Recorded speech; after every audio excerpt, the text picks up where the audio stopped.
편하게. 초대반 저기를 하고 부탁을. Dia tidak bersalah, tapi kenapa dia disiksa?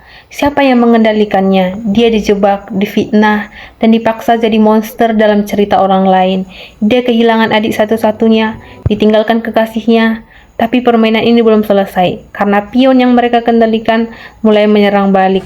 Dia adalah ancaman bagi dalang yang menciptakan neraka ini. Dari amarah, lahir satu tekad menemukan siapa mastermind dari semua ini. Tanpa lama-lama, yuk kita gaskan! Cerita ini dimulai dengan seorang pria gagah yang mengendarai motornya dan mengejar mobil kuning yang ada di depannya. Dia memacu motornya dengan cepat dan menargetkan sopir yang di dalam mobil tersebut. 좀만 기다려. Ada seorang pemuda yang sangat suka bekerja keras bernama Pak Taejong. Dia juga membiayai hidup adiknya. Dia mengambil sebuah pekerjaan part-time sebagai pengantar makanan. Dia dikenal sebagai sosok yang sangat ramah dan baik hati, serta disukai oleh para pelanggannya. Dia juga tidak segan untuk membantu para pelanggannya, meski membuang sampah. Dia selalu menjalani hari-harinya yang sibuk dengan penuh senyuman dan tekad yang kuat untuk bertahan hidup. Namun di suatu malam rekan kerjanya tidak sengaja menabrak sepasang muda-mudi. Taejong juga melihat hal tersebut. Rekan kerjanya dimarahi habis-habisan oleh si wanita meski rekan kerjanya sudah meminta maaf. Taejong tidak mempermasalahkan hal tersebut dan dia juga memberitahukan kepada rekan kerjanya bahwa ada galian di depan, jadi rekan kerjanya harus berhati-hati. Namun pasangan muda itu tiba-tiba mengambil makanan Taejong yang dipegang oleh rekan kerjanya dan membuangnya ke jalanan. Hal ini memicu kemarahan Taejong dan mengejar pasangan muda itu dengan motornya.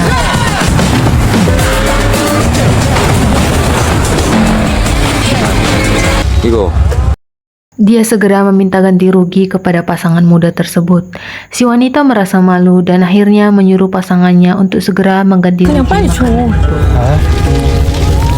Setelah masalah selesai, Taejo pergi menjemput adiknya di sebuah tempat kursus.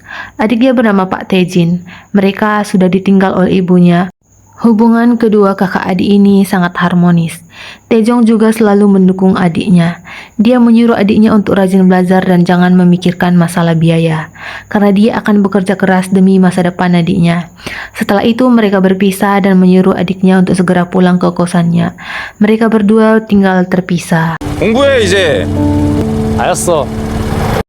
Sebagai adik yang baik, Taejin tidak mau menyusahkan kakaknya. Dia membuka sesi belajar di YouTube yang membuat dia mempunyai banyak penggemar. 보자 가보자. Taejong tinggal di rooftop sebuah rumah. Dia bekerja sangat keras. Dia sangat menyukai tanaman. Dia juga bertekad untuk membuka sebuah toko bunga seperti usaha ibunya dulu. 이렇게 촘촘하게 심으면 안 돼. Teman-temannya juga sering membantu, terutama kekasihnya yang bernama Song Suji. Mereka merayakan kerja keras mereka hari itu dengan makan malam sederhana yang penuh dengan kehangatan. Mereka juga mengobrol hal sehari-hari bersama dengan Taejong dan Suji. Setelah selesai makan, Taejong dan Suji mengantarkan teman-temannya untuk turun ke bawah untuk pulang. 우리 간다. 들어가. 잘 가. Taejong hanya ingin sukses dan membahagiakan gadis yang dia cintai. Pagi hari pun tiba, Taejong bangun lebih dulu. Ini adalah waktunya untuk bekerja. Dia juga menyempatkan memasak sarapan untuk Suji dan segera berangkat, memulai untuk mengantarkan makanan. Di lingkungan itu, Taejong terkenal ramah dan baik hati. Dia mengantar makanan ke depan pintu sebuah apartemen. Dia terpaksa turun lewat tangga darurat dan melihat ada tanaman lolidol yang penempatannya salah. Ia memindahkannya dan memberi pesan di pot bunga itu. Dia mengantar ke tempat kedua yang tak jauh dari sana. Dia melihat seorang nenek yang sangat kesulitan membawa barang bawaannya. Dia kemudian membantu nenek tersebut untuk menyeberangkan kopernya ke seberang jalan. Hingga malam tiba, Taejong pergi ke sebuah minimarket untuk membeli beberapa cemilan sebagai makan malamnya. Dia duduk di luar minimarket tersebut untuk menikmati makanannya. Tiba-tiba ada sebuah HP yang entah milik siapa berdering. Dia segera mengangkat handphone tersebut. 여보세요? 여보세요? Pemilik handphone tersebut ternyata adalah seorang gadis yang mengaku meninggalkan handphonenya dengan Tuku tidak 할게요. sengaja entah di 주면 안 mana. 될까요? 사례금 30만 원. 30만 원이요? 300 ribuan adalah sebuah angka yang besar bagi Taejong. Akhirnya Taejong mau untuk mengantarkan handphone gadis tersebut. Kemudian masuk ke minimarket untuk membuang sampah dan segera memacu motornya untuk mengantarkan HP gadis tersebut. Dia tiba di tempat yang diarahkan oleh gadis tersebut. Namun tempat itu sangat sepi. Handphone itu kemudian berbunyi dan ternyata itu adalah si gadis. Gadis tersebut mengatakan bahwa dia tidak bisa menemui Taejong. Si gadis juga mengatakan untuk meletakkan HP-nya di sebuah kotak di dalam lorong tersebut. Gadis tersebut juga sudah meletakkan uang 300 ribuan di dalam sebuah kotak dan Taejong bisa mengambilnya dan segera pulang. Tiba truk yang sedang parkir di depan motor Taejong menghidupkan lampunya dan membuat Taejong langsung terkejut. 맛있는데 진짜 운전. Hari itu adalah hari peringatan kematian ibunya. Taejong merayakan itu dengan menyiapkan makanan dan persembahan di depan foto ibunya. Taejong mengatakan bahwa adiknya sedang sibuk belajar kepada foto ibunya. Tak disangka-sangka ternyata Taejin tiba dengan membawa sebuah bunga 여기 있어. kesukaan ibunya. 야, 너 내가 공부하라 그랬지. Taejin melapor kepada ibunya bahwa Taejong sangat tega kepada dirinya dengan tidak mengundang dia untuk memperingati upacara kematian ibunya. Setelah selesai berdebat, keduanya pun menikmati makanan yang sudah disiapkan oleh Taejong. 또 빨리 먹어. Sore itu tiba-tiba hujan yang membuat Taejong segera menyelamatkan bunga-bunganya. Dia juga jadi tidak bisa bekerja dan akhirnya menyibukkan diri dengan menata tanamannya. Tiba-tiba ada segerombolan orang yang datang untuk menangkap Taejong dengan diam-diam. Taejong juga belum menyadari hal itu. Dia mengirimkan foto tanaman yang baru saja mekar kepada Suji. Tiba-tiba dia mendengarkan suara ketukan dari pintu dan menanyakan siapa orang tersebut. Namun dia terkejut karena tiba-tiba dia dihadang oleh 3 orang yang ingin menyergapnya.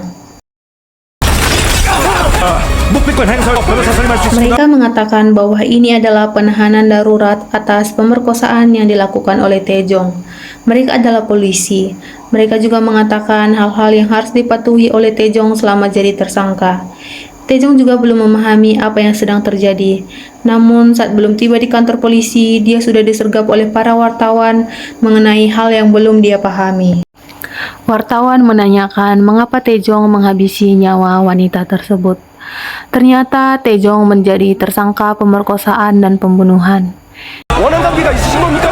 Dia menghabisi nyawa wanita usia 20 tahun bernama Nayong. Jasadnya dipotong dan ditemukan semalam di terowongan dekat Sungai Hanggar. Saat ini, kepolisian akan menginterogasi tersangka alias Taejong. Warga Korea gempar akan peristiwa yang lagi trending. Suji juga melihat berita itu dan dia juga sangat syok dan tidak bisa mempercayai apa yang sedang terjadi. Taejong kemudian diinterogasi oleh polisi. Polisi menunjukkan foto Nayong, namun Taejong mengatakan bahwa dia tidak mengenal wanita tersebut sama sekali, apalagi pernah bertemu dengannya. Taejong bahkan bersumpah bahwa bukan dia pelakunya. Taejong bahkan memarahi polisi tersebut karena dia tidak mengetahui apa-apa. Kenapa mereka menanyakan hal tersebut? Taejong tidak mengetahui apa yang sedang terjadi. Hal ini membuat polisi tersebut kesal karena Taejong bahkan memikirkan tokonya yang belum sempat dia tutup dalam situasi tersebut. 그럼 같이 지금 놀러 왔어? 해주세요. Taejong berdebat dengan polisi. Taejong bersikeras meminta kepada polisi untuk meminjamkan handphone agar dia bisa menghubungi seseorang untuk menutup tokonya. Polisi tidak mengizinkan Taejong untuk menelepon siapapun, sampai dia mengaku bahwa dialah pelaku pembunuhan dan pemerkosaan tersebut sampai tugas forensik datang. Sementara di luar sana, orang-orang Korea gempar dan membicarakan kriminal keji yang dilakukan oleh Taejong. Kejahatan ini membuat warga Korea gempar dan was-was. Suji juga merasa sangat terpuruk karena tidak bisa mempercayai hal-hal yang dilakukan oleh Taejong. Ketiga temannya mengunjungi Taejong di penjara. Teman-temannya bisa melihat bahwa Taejong sangat berantakan dan matanya juga sangat hitam, serta terlihat sangat mengantuk. Taejong juga minta tolong kepada teman-temannya untuk mengurus bunga-bunganya. Teman-temannya juga mengatakan bahwa keadaan sangat gila di luar sana. Profil beserta segala hal privasi mengenai Taejong bocor di sosial media. Banyak publik yang membencinya. 맞아. 야, 진짜 네 신상 다 털리고 난리 그게? Taejong mengatakan bahwa dia bukan pelakunya, namun tidak seorang pun yang mempercayainya. Semua orang bahkan ikut menghujat adiknya, apalagi pacarnya Suji. Hal itu membuat Taejong sangat frustasi. Suji datang ke toko Taejong dan dia melihat banyak hujatan di dinding yang menyumpahi Taejong. Media juga membahas kejahatan yang dilakukan oleh Taejong. Hal ini membuat Suji sangat frustasi. Suji bahkan terpaksa menutup tokonya sementara sampai keadaan reda. Suji dan Taejin beserta teman-temannya menyewa seorang pengacara untuk mengurus kasus Taejong. Pengacara ini berjanji akan melakukan yang terbaik untuk membebaskan Taejong. Teman-temannya masih mempercayai Taejong bahwa dia tidak melakukan hal tersebut. Mereka kemudian menutup toko karena wartawan terus datang dan hari itu Suji berniat untuk menemui Taejong. 에, 기자들도 계속 여기로 옮겨야겠더라고요. 태중이도 걱정이는 만나봤어? 오늘 가보려고요. Taejong akhirnya bisa menemui pacarnya. Dia juga minta maaf kepada Suji atas kekacauan yang tidak jelas itu, sehingga menarik Suji ke dalam masalahnya. Suji memaksa Taejong untuk mengatakan sesuatu, namun Taejong bersumpah bahwa bukan dia pelakunya. Dia juga tidak mengetahui apa-apa. 나 아니야. 그 말이 너무 듣고 싶어. Suji mempercayai Taejong. Suji akhirnya menangis bahwa masih ada harapan pacarnya tidak melakukan apa-apa. Suji mengatakan kepada Taejong untuk bertahan dan mereka juga sudah menyewa pengacara. Hal ini membuat Taejong sangat berterima kasih kepada Suji. 밖에서 힘 닿는 때가 또 힘내. Suji, Taejin, dan teman-temannya kemudian berkonsultasi kepada pengacaranya. Pengacaranya mengatakan bahwa dia membutuhkan bukti mengenai aktivitas sehari-hari Taejong. Pengacara membutuhkan alibi untuk membuktikan bahwa Taejong tidak bersalah. Apakah pengacaranya bisa mengetahui jadwal detail mengenai aktivitas yang dilakukan oleh Taejong pada saat kematian Nayeon? 이틀 전체를 통으로 자르겠어요. 맞다. Teman-temannya segera mencari struk dan detailnya. Di depan jaksa penuntut, Taejong sangat yakin bahwa bukan dia pelakunya. Dia akan membuktikan bahwa dia tidak bersalah. Dia mengingat semua hal dan kegiatannya hari itu dan mulai mencatat. 포스트잇 이런 거 다 넣어. 오케이. Teman-temannya, adiknya, dan Suji juga mulai mengumpulkan bukti, note, foto peta, dan jadwal Taejong hari itu. Suji juga meminta jadwal pengantaran di aplikasi tempat Taejong bekerja. Suji mencatat semua jadwal dan toko makanan yang Taejong kunjungi hari itu. Struk pengantaran disimpan di laci dapur. Mereka mendapatkan semua struknya, kemudian mencatat arah di peta kemana saja Taejong bergerak hari itu. 고려한 부탁 들어주셨. Taejin juga meminta tolong kepada rekan-rekan sesama pengantar makanan. Suji juga meminta petisi dan testimoni para warga di area itu. Warga pun mendukung mereka. Semua bahan dikumpulkan. Taejong juga mengingat apa yang dilakukannya bahkan ketika motornya mogok hari itu selama 30 menit. Mereka akhirnya mendapatkan seluruh data pergerakan Taejong hari sebelum dan hari saat setelah itu terjadi. 이렇게까지 Pengacara Jung juga tidak menyangka bahwa mereka bisa mengumpulkan detail jadwal Taejong pada saat itu. Mereka bisa melawan dan mungkin bisa menang di sidang. Pengacara ini pun segera mengambil semua barang bukti. 이기겠는데? 이 자료들 Di hari sidang dimulai, semua tamu berdiri. Taejong dihadirkan di sidang. Ini adalah sidang pertama. Pengacara Jung juga menampilkan semua barang bukti dengan jadwal di papan. Tak mungkin kliennya melakukannya. Bahkan ada petisi semua warga di area menghormati Taejong. Dia adalah orang yang baik. Poin yang mereka tampilkan bertentangan dengan pernyataan jaksa. Tak mungkin kliennya punya waktu untuk melakukan kejahatan dan kemudian jaksa penuntut maju. 맞습니다. 검사 측 진술하세요. Taejong diminta duduk di kursi terdakwa. Jaksa penuntut yang bernama Lee mendukung apa yang dikatakan pengacara. Semua data mereka sama tentang pergerakan terdakwa. Datanya cocok. Terdakwa adalah pekerja keras dan Ada poin-poin yang meresahkan dan butuh klarifikasi terdakwa. Poin pertama, terdakwa melakukan pesan antar makanan ke rumah korban dan tak lama dia mengkonfirmasi di aplikasi waktu antar selesai. 배달을 갔다는 사실입니다. 오토바이가 7분이면 좀 길지 Setelah itu, terdakwa tak turun selama 7 menit dari apartemen itu. Taejong mencoba mengingatnya. Ada tanaman lolidol yang penempatannya salah. Dia pun memindahkannya dan meninggalkan pesan. 그러니까 녹보수라고요. 물에 자리를 잘못 잡 영양제를 주면 좋겠다. Poin kedua, ada adegan jalan menanjak. Dan ternyata itu adalah koper yang ditemukan di sungai Hanggang yang berisi jasad korban yang dibunuhnya.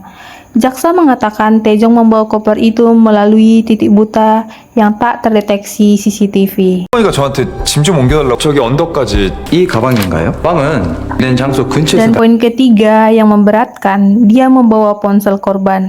Kejadian saat Taejong di supermarket, saat dia membuang sampah sebelum mengantar ponsel yang hilang. Ponsel itu ternyata milik Nayong si korban, dan saat dia mengembalikannya di lorong, di dekat sungai yang hanya beberapa meter dari pembuangan jasad korban. Taejong mengaku gadis itu tidak mau diantar ke rumahnya karena tak nyaman dengan pria. Jaksa menuduh Taejong berbohong. 할애금도 받았는데.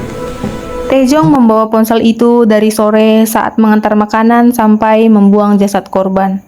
Taejong pun bingung, pengacara Jung keberatan tapi permintaannya ditolak. Mengatakan ada bukti penting lainnya, yaitu adalah warna merah di mana-mana. Yang paling memberatkan, cairan tubuh terdakwa ada di tubuh korban. 나 아닌데? Dan gelang yang Suji berikan juga ada di sana. Itu bukti yang sangat kuat. Cairan milik Taejong 99% ada di sana. Taejong melihat dokumen itu. Jaksa marah.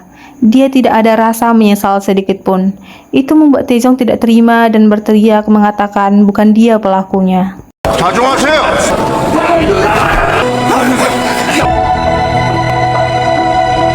Pokok tanaman yang disebutkan tak pernah ada di tangga darurat. Taejong bingung dan berteriak bahwa bukan dia pelakunya, namun tidak ada yang mempercayainya.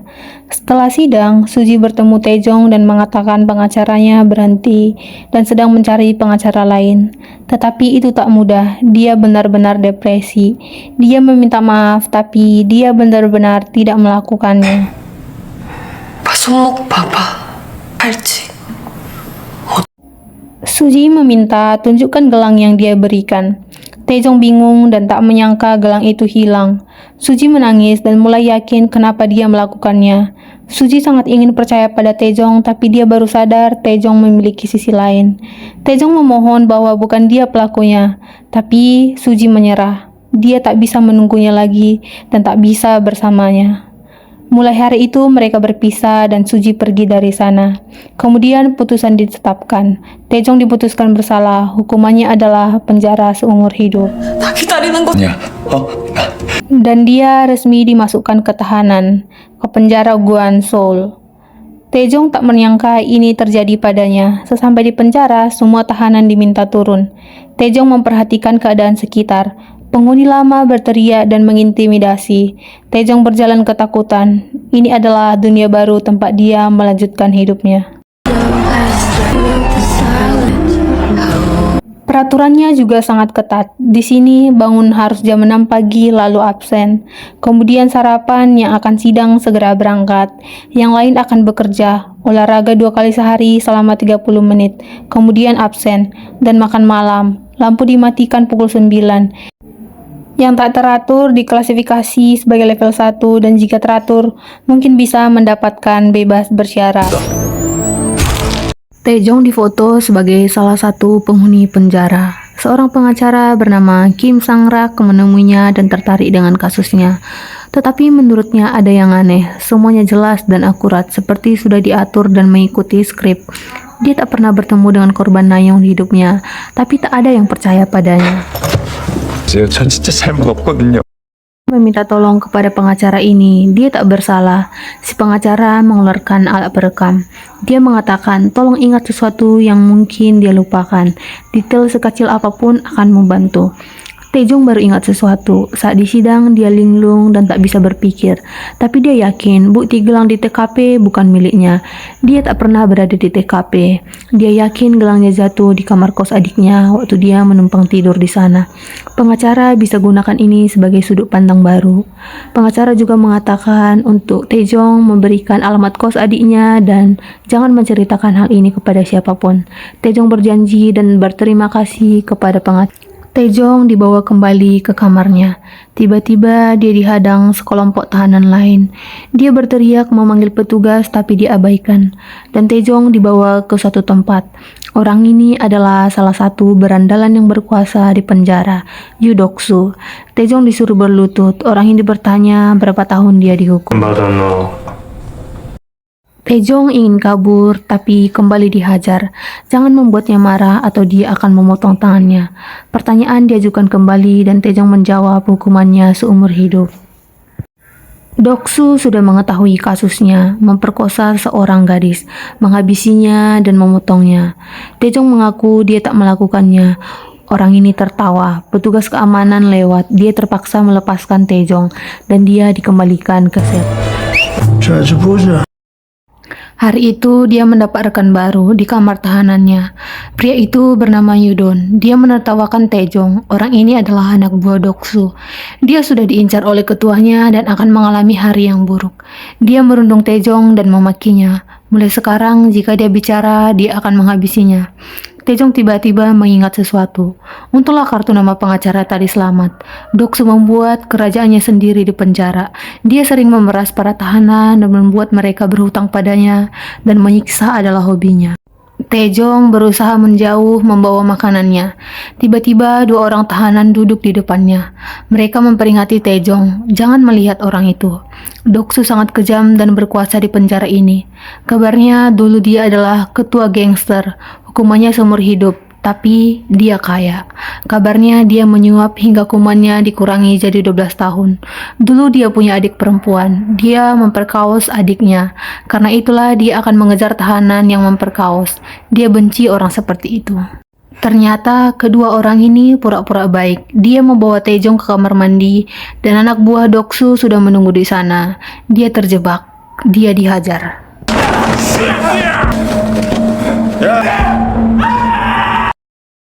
Satu kabar yang membuat hidup Taejong makin hancur adalah adiknya Taejin ternyata meninggal karena bunuh diri. Pengacara Sangrak datang dan memberikan barang-barang milik adiknya. Dia minta maaf karena sudah datang terlambat. Hari-hari Taejong hancur. Dia dalam keadaan depresi. Tahanan yang lain selalu merundungnya. Dia menangisi dan mengingat kenangan dengan adiknya. Dia tak bisa menahan air matanya. Keluarga satu-satunya meninggal.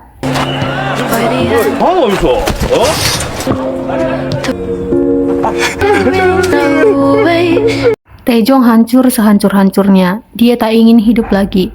Bahkan Taejong mencoba menghabisi dirinya sendiri. Saat kesadarannya hilang, dia seperti bertemu dengan adiknya. Mereka berada di taman, sedang merawat tanaman. Adiknya berkata, kenapa dia menghabisi dirinya sendiri? Kenapa mengikutinya? Dia harus tetap hidup. Dan Taejong sadar ternyata upaya bunuh dirinya gagal. Dokter mengatakan ini sudah ketiga kalinya dia berusaha menghabisi dirinya sendiri. 저 친구는? 말도 마세요. Ketiga temannya datang berkunjung, tapi Taejong menolak untuk bertemu dengan siapapun.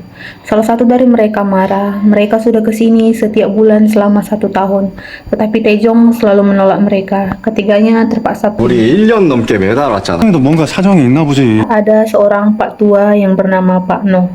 Taejong datang ke gereja diantar petugas. Setelah selesai, para tahanan mendapatkan kue. Melihat Taejong tetap diam di kursinya, dia mendekatinya dan memberikan kue. Dia selalu melihat Taejong menangis saat di lapangan penjara. Tahanan yang lain selalu bicara hal buruk tentangnya. Taejong tetap diam. Pak Noh memberinya nasihat bahwa setiap orang punya pilihan. Dia memanggil Taejong dan memintanya mencoba kue yang dia bawa. Pak Noh bercerita padanya dia sudah 15 tahun di sini. Semua orang butuh waktu untuk terbiasa, sedangkan waktu tetap berlalu. Tempat ini sangat sempit dan mereka dikurung di jeruji besi. Dia harus mencoba beradaptasi. Dia harus sadar tempat ini adalah penjara kehidupan, sangat keras dan harus paham penderitaan, tetapi harus tetap hidup dan bertahan. Itu membuat Taejong menangis keras. Dia sadar apa yang hilang darinya. 꽤 필요할 건 모도서라는 걸. 난 해야죠. Dan mulai hari itu, Taejong bertekad merubah dirinya. Yang lama sudah mati, yang baru akan bertumbuh. Walaupun masih sering dipukuli oleh Doksu dan anak buahnya, Taejong mulai berlatih. Dia telah melupakan sesuatu.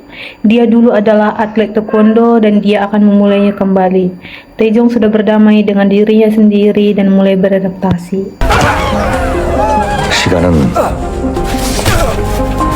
시간과 맞서 싸워. Biji yang ditanamnya di lahan kosong mulai tumbuh dan tentu saja latihannya tak sia-sia.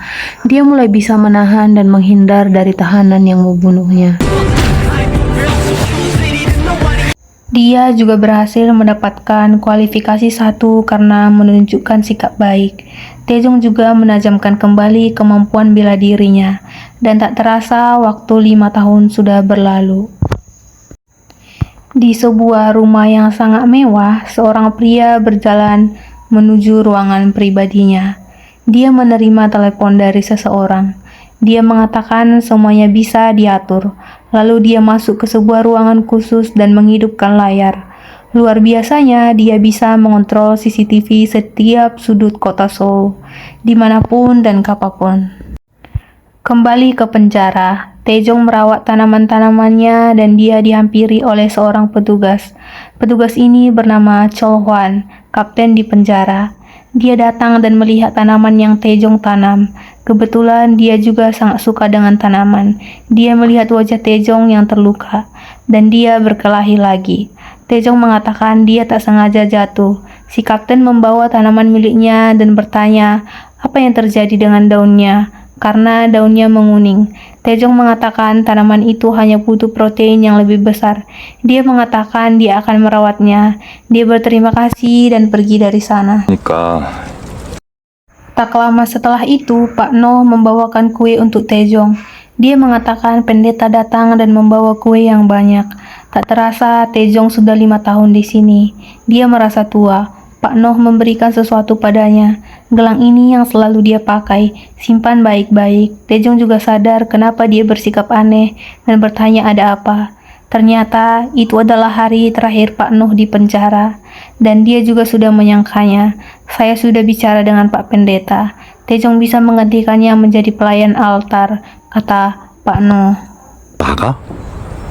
Taejong sebenarnya bahagia sekaligus sedih dan bertanya apa yang akan Pak Noh lakukan di luar. Pak Noh mengaku dia punya toko elektronik yang diwariskan oleh ayahnya. 그러면은 나가서는 뭐 할지. 아버지가 하시는 전파. Taejong mengikuti langkah Pak Noh menuju pintu keluar dan bertanya kenapa dia baik padanya. Dia hanya yakin berhak mendapatkan kesempatan kedua, dan dia juga yakin Taejong tak bersalah. Air mata Taejong menetes.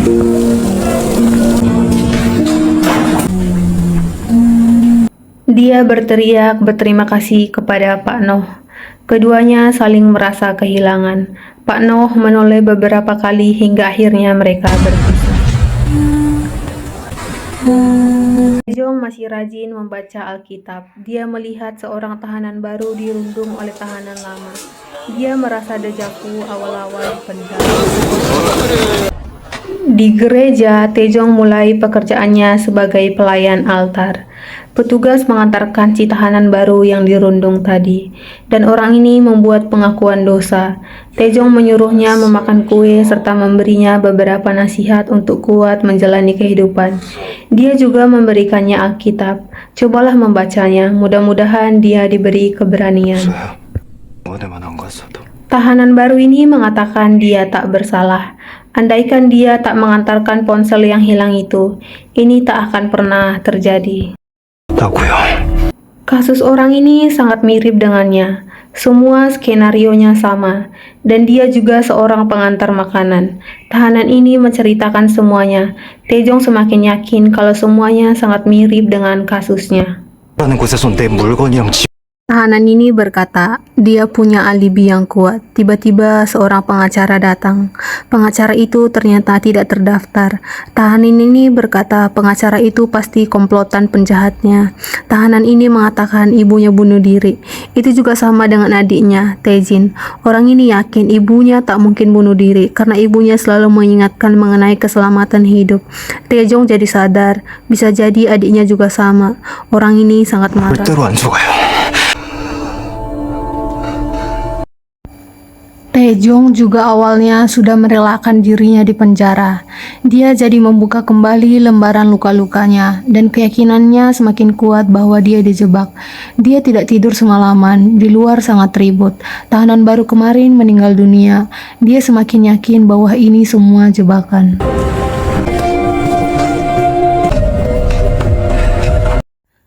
Taejong masih menyimpan nomor pengacara palsu itu. Dia menghubunginya dan mengatakan dia punya bukti baru. Sang Rak menyiapkan rekamannya meminta buktinya. 보자니까요. Taejong bercerita salah satu tahanan yang baru masuk meninggalnya. Dia adalah tahanan yang pernah dibantunya.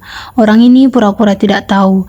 Taejong berkata dia akan memberikan bukti, namun bagaimana cara Sang Rak membantunya? Orang ini mulai tersenyum dan membuka topengnya. Apa dia yang menghabisi ibu tahanan baru itu? Apa dia juga yang menghabisi adiknya? Orang ini tersenyum. Taejong emosi dan menyerangnya. Tidak tahu diri mengatakan, mengapa dia dipenjara dan membiarkan adiknya mati? Kenapa dia menyalahkan orang lain?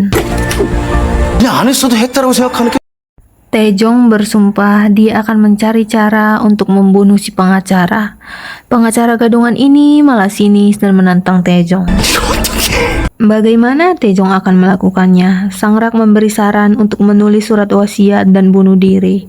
써놓고 목을 한번 매. Taejong kemudian dibawa pergi. Saat di luar, Sang Rak langsung menelepon seseorang dan memberitahukan bahwa rencana mereka kacau.